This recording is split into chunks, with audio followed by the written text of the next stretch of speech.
الحمد لله الذي بيده الملك وهو على كل شيء قدير، هو الأول والآخر والظاهر والباطن وهو بكل شيء عليم. وأشهد أن لا إله إلا الله وحده لا شريك له، وأشهد أن سيدنا ومولانا محمدا عبده ورسوله. أما بعد، فأعوذ بالله من الشيطان الرجيم. بسم الله الرحمن الرحيم. الحج أشهر معلومات، فمن فرض فيهن الحج فلا رفث ولا فسوق ولا جدال، وما تفعلوا من خير يعلمه الله، وتزودوا فإن خير زاد التقوى. وقال النبي صلى الله تعالى عليه وسلم: الحج المبرور ليس له الجزاء إلا الجنة. وقال النبي صلى الله عليه وسلم: من حج ولم يرفث ولم يفسق خرج من ذنوبه كيوم ولدته أمه، أو كما قال صلى الله تعالى عليه وسلم.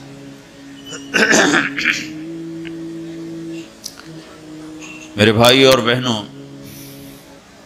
اللہ تعالیٰ نے زندگی گزارنے کا ایک طریقہ ہمیں اپنے علم کامل سے عطا فرمایا ہے، جس کا نام ہے اسلام۔ ان الدین عند اللہ الاسلام، کہ اللہ تعالیٰ نے یہ اب اعلان کیا ہے کہ اب صرف ایک ہی دین ہے جس پر چل کر کامیابی تک پہنچا جا سکتا ہے۔ اس کے علاوہ باقی جتنے راستے ہیں یا جتنے مذاہب ہیں، اس کے بارے میں اللہ تعالیٰ فرما رہے ہیں: وَمَن يَبْتَغِ غَيْرَ الْإِسْلَامِ دِينًا فَلَن يُقْبَلَ مِنْهُ وَهُوَ فِي الْآخِرَةِ مِنَ الْخَاسِرِينَ۔ اسلام کو چھوڑ کر جو کسی اور راستے پر چلے گا قبول نہیں ہوگا، اور وہ آخرت میں ناکام ہو جائے گا۔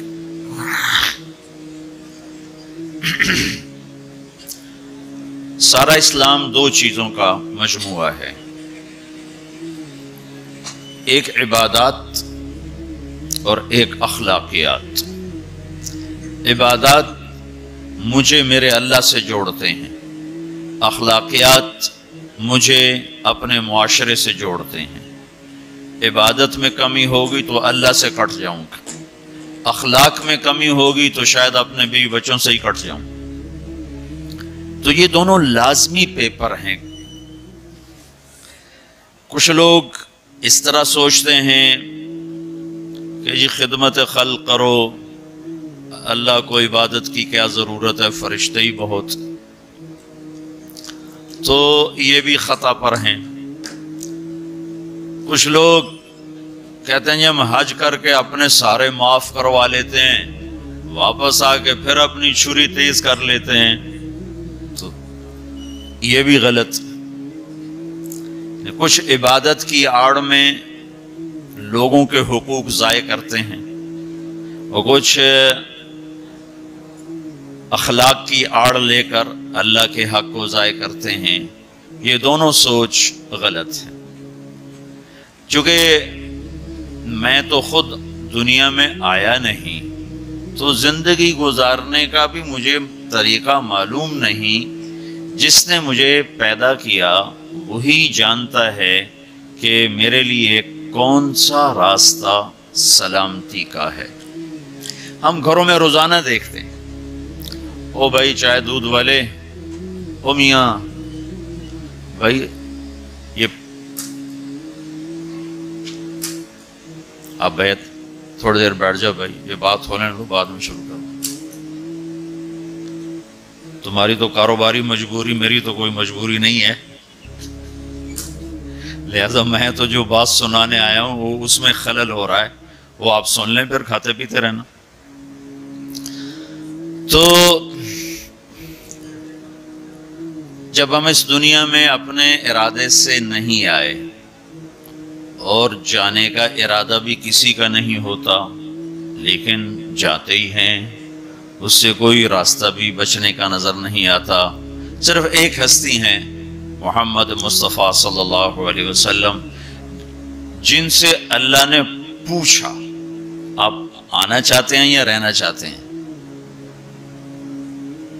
صرف ان کو یہ ایک اضافی اعزاز، اکرام، عزت کہ میرے حبیب سے پوچھو، ملک الموت کو حکم ہوا کہ ایک تو پوچھ کے اندر جانا ہے، بغیر پوچھے نہیں جانا، اور ایک اجازت لے کر لانا ہے، بن اجازت نہیں لانا۔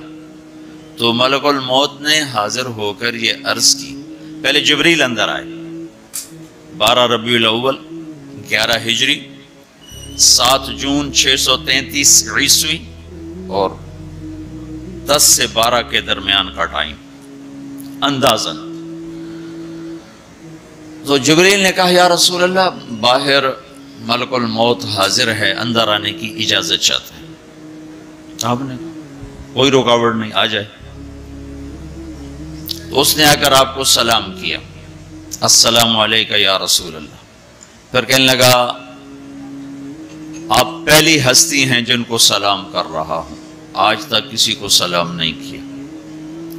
پھر اس نے کہا آپ پہلی ہستی ہیں، اللہ نے فرمایا پوچھ کے اندر جانا، بن پوچھے نہ جانا۔ آپ پہلی شخصیت ہیں، اللہ نے فرمایا آنا چاہیں تو لے آنا، رہنا چاہیں تو چھوڑ کے آ جانا۔ اس لیے اب جو آپ فیصلہ کریں گے میں اسے پورا کروں گا۔ تو آپ نے فرمایا اگر میں کہہ دوں تو میری جان بھی نکالو گے؟ کہاں جی، آپ کی بھی نکالو۔ تو اس پر آپ نے جبریل کو دیکھا آنکھوں سے، کیا کروں، جاؤں کہ رہ جاؤں؟ تو اس پر جبریل نے عرض کی یا رسول اللہ، اللہ آپ کی ملاقات کے شوق میں، آگے آپ کی مرضی۔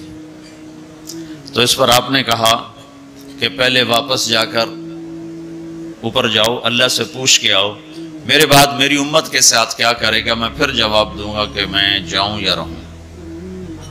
یہ سوال اگر میرے نبی نہ اٹھاتے تو شاید آج ہم انسانی شکل میں موجود نہ ہوتے، کچھ ایسے ہی باندر بلے ہی پھر رہے ہوتے۔ جو کچھ اس امت نے کر دیا ہے، پہلی امتوں سے بہت آگے کا کر دیا ہے، بیچ میں یہ رکاوٹ آ جاتی۔ تو اللہ تعالیٰ کی طرف سے پیغام آیا کہ ہم آپ کی امت کو آپ کے بعد تنہا نہیں چھوڑیں گے۔ تو اس پر آپ نے کہا الآن قرۃ عینی، اب میری آنکھیں ٹھنڈی ہیں، اللہم الرفیق الاعلی، اب مجھے اپنے پاس بلا لے۔ تو یہ تو صرف ایک ہستی تھی، چھوڑا ان کو بھی نہیں، چھوڑا نہیں، پوچھا آپ ٹھہرنا چاہتے ہیں، جب تک چاہیں رہیں، لیکن یہ موت والی گلی سے گزرنا آپ کے لیے بھی طے ہے، اس سے صرف آپ کا رب پاک ہے اور کوئی نہیں۔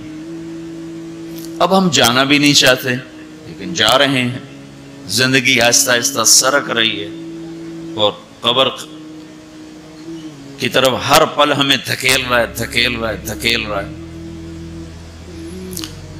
تو ہم دو مجبوریوں میں ہیں، آنے کی بھی، جانے کی بھی۔ اس میں اللہ نے ہمیں تھوڑا سا اختیار دیا ہے، وَهَدَيْنَاهُ النَّجْدَيْنِ، دو راستے ہیں، ایک یہ ہے اما شاکرن، اللہ کی مان کے چل، دوسرا ہے اما کفورا، نافرمان بن کے چل۔ فَمَنْ شَاءَ فَلْيُؤْمِنْ وَمَنْ شَاءَ فَلْيَكْفُرْ، جی چاہو تو اللہ کی مان لو، جی چاہو تو شیطان کی مان لو، یہاں کچھ نہیں کہے گا۔ یہ جزا سزا کی جگہ نہیں، یہ امتحان کی جگہ ہے۔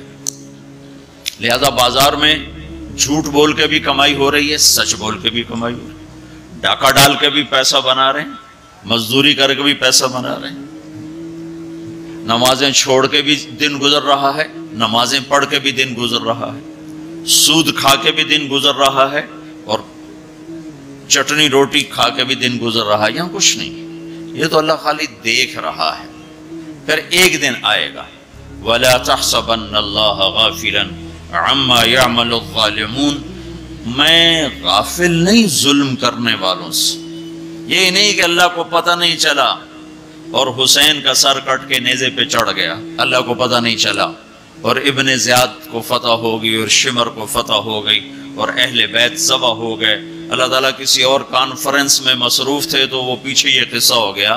ایسا نہیں، وَلَا تَحْسَبَنَّ اللَّهَ غَافِلًا عَمَّا يَعْمَلُ الظَّالِمُونَ، اپنے رب کو غافل نہ سمجھو، إِنَّمَا يُؤَخِّرُهُمْ لِيَوْمٍ تَشْخَصُ فِيهِ الْأَبْصَارُ، جس دن آنکھیں پھٹ جائیں گی وہ دن تیرے رب نے فیصلے کا رکھا ہوا ہے اور اس نے آنا ہے، اسے کو روک نہیں سکتا۔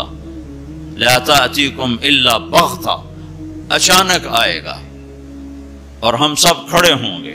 یوم نسیر الجبال، پہاڑ ہٹ جائیں گے، وَتَرَى الْأَرْضَ بَارِزَةً، زمین چٹیل میدان ہوگی، کوئی اونچ نیچ نہیں ہوگی۔ لَا تَرَى فِيهَا عِوَجًا وَلَا أَمْتًا، نہ کھڈا نہ پہاڑ، بالکل سیدھا سیدھا میدان، اور اللہ سب کو جمع کرے گا۔ وَحَشَرْنَاهُمْ، کہ سب کو زندہ کروں گا۔ فَلَمْ نُغَادِرْ مِنْهُمْ أَحَدًا، ایک کو بھی پیچھے نہیں چھوڑوں گا، کوئی بھاگ سکتا ہے نہیں۔ لَقَدْ أَحْصَاهُمْ، تیرے رب کا گھیرا ہوگا، کوئی آگے پیچھے ہو کر گنتی غلط کر دے تو نہیں۔ وَعَدَّهُمْ عَدًّا، پورا کیلکولیٹ کیا ہوگا، وہ تو اس نے چونٹیوں کو گن کے رکھا ہوا ہے، تمہاری کیا حیثیت۔ تو اب دو مجبوریوں میں اللہ تعالیٰ نے ہمیں اختیار دیا ہے، اچھائی اور برائی۔ دین پہ چلو چھوڑ دو، تو وہ دین جو میرے رب نے مجھے دیا ہے اس میں دو حصے ہیں، ایک عبادت اور ایک اخلاق۔ پھر عبادت کے نیچے بہت سی چیزیں ہیں اور اخلاق کے نیچے عبادت سے بھی بے شمار چیزیں ہیں۔ عبادت کا جو چیپٹر ہے وہ مختصر ہے، اخلاق کا چیپٹر بہت لمبا چوڑا ہے، بہت پھیلا ہوا ہے۔ تو عبادت ہماری بنیاد ہے، جس میں لا الہ الا اللہ، جس نے میرے نبی نے فرمایا بنی الاسلام علی خمس، اسلام کی بنیاد 5 چیزیں ہیں۔ شہادت لا الہ الا اللہ محمد رسول اللہ، لا الہ الا اللہ محمد رسول اللہ کی گواہی، و اقام الصلاۃ، نماز، و ایتاء الزکاۃ، زکوٰۃ، و صوم رمضان، رمضان کے روزے، و حج البیت من استطاع الیہ سبیلا، اور حج۔ یہ 5 میں سے ایک اندر کا ایمان ہے جو نظر آنے والی چیز نہیں ہے، اور 4 نظر آنے والے کام ہیں، نماز ہے، زکوٰۃ ہے، روزہ ہے اور حج ہے۔ یہ 4 کسی نہ کسی طرح اس کی نشانی، افطاری ہو رہی، سحری ہو رہی، پتہ چلا کہ روزہ رکھا جا رہا ہے، نماز پڑھ رہے ہیں، پتہ چلا ہے نماز پڑھی جا رہی ہے، زکوٰۃ دے رہے ہیں تو دینے والے کو پتہ چل رہا ہے، لینے والے کو پتہ چل رہا ہے کہ کچھ لیا دیا جا رہا ہے، اور حج تو کھلا عمل ہے، لاکھوں انسانوں کے ساتھ مل کے کیا جاتا ہے۔ یہ 5 چیزیں اللہ نے ہماری بنیاد بنائی ہیں، جس میں لا الہ الا اللہ بنیاد کی بھی بنیاد ہے۔ لا الہ الا اللہ اندر کی چیز ہے، محمد رسول اللہ باہر کی چیز ہے۔ لا الہ الا اللہ ہم دکھا نہیں سکتے، محمد رسول اللہ ہم چھپا نہیں سکتے۔ لا الہ الا اللہ بتانا پڑتا ہے، محمد رسول اللہ چھپانا بھی چاہیں تو نہیں چھپا سکتے۔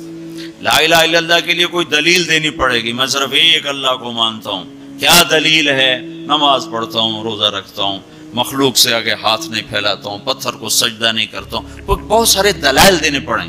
لیکن محمد رسول اللہ تو ایسے سامنے آتا ہے جیسے سورج سامنے آتا ہے تو کوئی دلیل باقی نہیں رہ جاتی کہ جی کیا دلیل ہے کہ سورج ہے، کہ پاگل دیکھ کھڑا ہوا ہے، یہ نظر آ رہا ہے، اس یہی سورج کا آنا اس کی دلیل ہے۔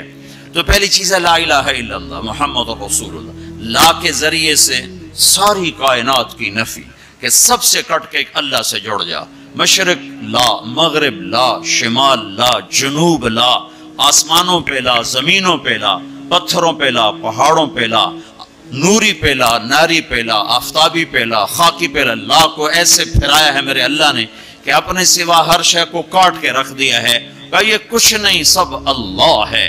0 0 0 لکھتے جاؤ، ساری کاپی بھر دو تو آپ نے کچھ بھی نہیں لکھا، اور 1 لگا دو پہلے 0 کے ساتھ تو ہر 0 دوسرے سے طاقتور بنتا جا رہا ہے، بنتا جا رہا ہے، بنتا جا رہا ہے، بنتا جا رہا ہے۔ پیچھے الف کا کمال ہے، پیچھے 1 کا کمال ہے، 1 کو ہٹاؤ تو سب 0 ہے۔ اللہ اب ایک ہستی ہے تو جبریل طاقت ہے، صفر نہیں ہے۔ اللہ ہٹ جائے تو جبریل صفر ہے۔ میکائیل، اسرائیل، اسرافیل طاقت ہیں اگر اللہ ہے، اللہ پیچھے ہٹ جائے تو یہ تینوں زیرو ہیں۔ جنت خوبصورت نعمتوں کا ٹھکانہ ہے، اس کے پیچھے ایک ہے۔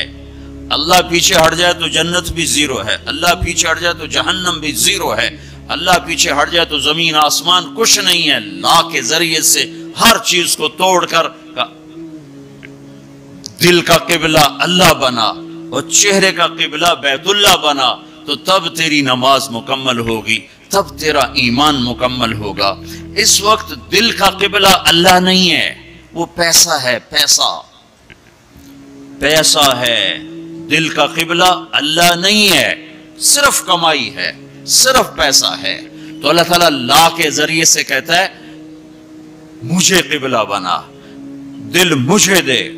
یا ابن آدم، اے آدم کی اولاد، انی لک محب فبحقی علیک کلی محبا، میرے بندے میں تم سے پیار کرتا ہوں، تجھے میرے حق کی قسم تو بھی مجھ سے پیار کرنا سیکھ۔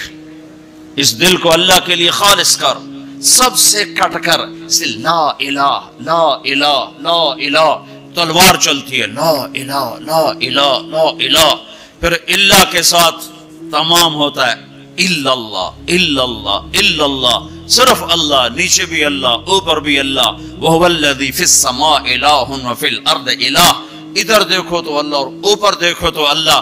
رب المشرق والمغرب لا الہ الا هو فاتخذہ وکیلا، مشرق میں دیکھو تو اللہ اور مغرب میں دیکھو تو اللہ۔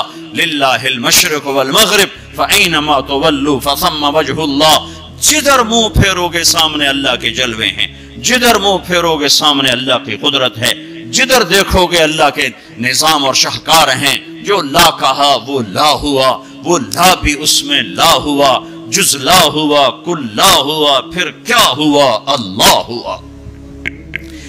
یہ حج سے پہلے سیکھنے کی چیز۔ حج کر کے زندگی کیوں نہیں بدل رہی؟ وہ بغیر سیکھے جاگے بیٹھ جاتے۔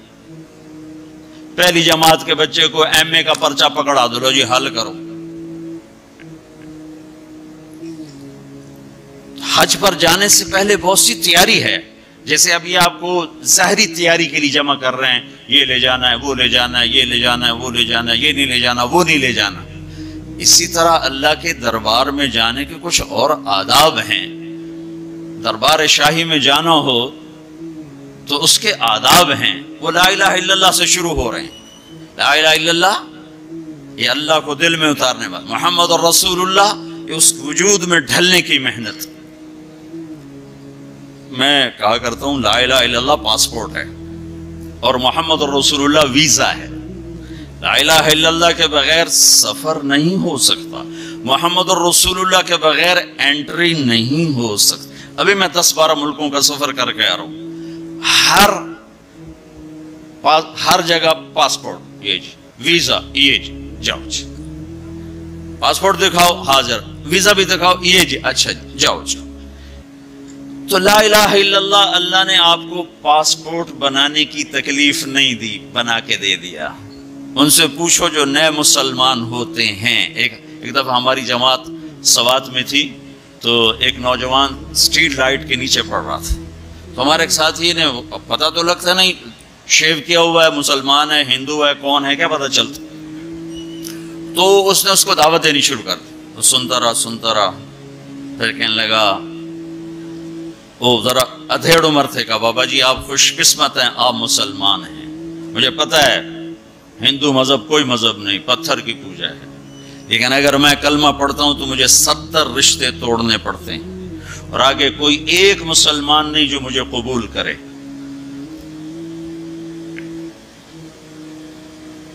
مجھے قبول کرنے والا کوئی نہیں، اور جن 70 رشتوں کو توڑوں گا اس کا آگے مسلمانوں کے پاس متبادل کوئی نہیں۔ مجھے پتہ ہے ہمارا کوئی مذہب نہیں ہے، لیکن میں بندھا ہوا ہوں۔ تو ہم اللہ کا شکر ادا کریں، پاسپورٹ اس نے بنا کے دے دیا۔ آپ کہتا ہے ویزا تو لگوا لو، یہ اتنا تو کرو کہ ویزا تو لگواؤ، کم از کم میرے نبی کے سانچے میں تو ڈھل کے آؤ۔